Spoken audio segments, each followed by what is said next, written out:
দুরূদের গুরুত্ব বুঝাইতে যাইয়া আল্লাহ পাক রব্বুল আলামিন সূরা আহজাবের 56 নম্বর আয়াত নাযিল করেন।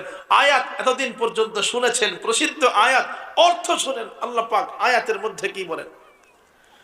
আল্লাহ পাক রব্বুল আলামিন সূরা আহজাবের 56 নম্বর আয়াতের মধ্যে বলেন, ইন্নাল্লাহা ওয়া মালাইকাতাহু ইউসাল্লুনা আলান নবী ইয়া আইয়ুহাল্লাযীনা আমানু সাল্লু আলাইহি ওয়া সাল্লিমু তাসলিমা।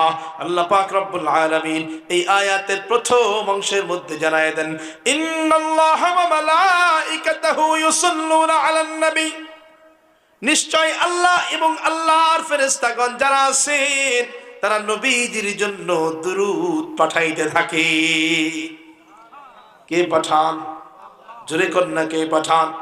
আয়াতের প্রথম অংশের মধ্যে আল্লাহ পাক জানায় দেন আল্লাহ নবীজির